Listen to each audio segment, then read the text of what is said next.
Les États-Unis sont-ils en passe de reprendre la main sur l'économie mondiale?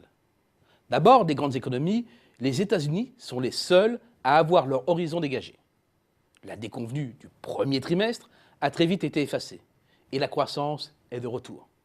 Elle est forte, plus 3,5% en rythme annualisé au troisième trimestre, ce qui assure d'ores et déjà une performance supérieure à 2% pour l'ensemble de l'année. Elle atteindrait ainsi 2,3% en moyenne selon nos estimations. Puis sur sa lancée, la croissance se hisserait à 3% en 2015. Si c'est un cavalier seul, être au top du palmarès de la croissance ne suffit pourtant pas à faire d'un pays un leader. Or, les États-Unis, comme les autres régions du monde, ont joué jusqu'ici une partition mercantiliste, cherchant à redresser leurs comptes extérieurs en modérant leur demande intérieure, en reconstituant leur potentiel d'offres domestiques. La production industrielle a ainsi restauré, puis dépassé son ancien record. Une réindustrialisation rendue possible par les choix énergétiques radicaux, une sous-évaluation du dollar, un écrasement des salaires et un recentrage des chaînes de valeur.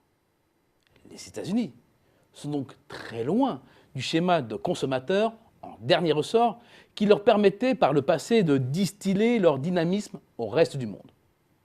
Tout au contraire, les États-Unis font désormais cavalier seul avec leur économie autocentrée.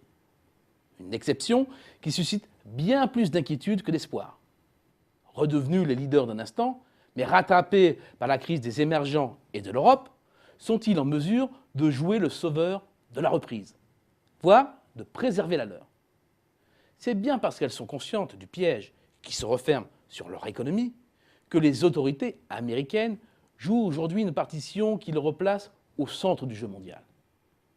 Trois nouveaux éléments sont notamment à prendre en compte, qui démontrent que les États-Unis passent du registre du chacun pour soi à celui du leadership bienveillant. D'abord, les Américains pilotent un nouveau contre-choc pétrolier en mettant sur le marché de plus en plus de barils. Ils représentent aujourd'hui plus de 15% de la production mondiale. Bilan, les cours sont en chute libre. Le Brent est passé de 115 $ le baril à la mi-juin à 75 $ aujourd'hui, une chute de 32% en moins de 6 mois. Une baisse qui arrive à point nommé pour les entreprises européennes dont les marges sont laminées par les tensions déflationnistes. Second élément, la récente hausse du billet vert. La BCE, la Fed, puis récemment la Banque du Japon, paraissent engagées dans une stratégie coordonnée de dépréciation de l'euro, moins 11% par rapport à son dernier point haut, et du yen, moins 13%. C'est le signe que les États-Unis veulent attaquer la déflation là où elle est la plus virulente. Dernier élément, l'énorme potentiel d'investissement de l'économie américaine. Le déficit américain, aussi important soit-il, est surfinancé par le reste du monde. Les entrées de liquidités surpassent structurellement les besoins de financement de ce pays.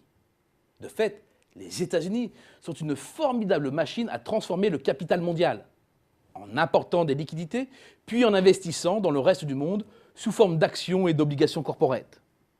La pompe à liquidité américaine s'active de nouveau et le pouvoir d'investissement des Américains sur le reste du monde s'accroît, de quoi faire la pluie et le beau temps en 2015. Bref, d'être un vrai leader.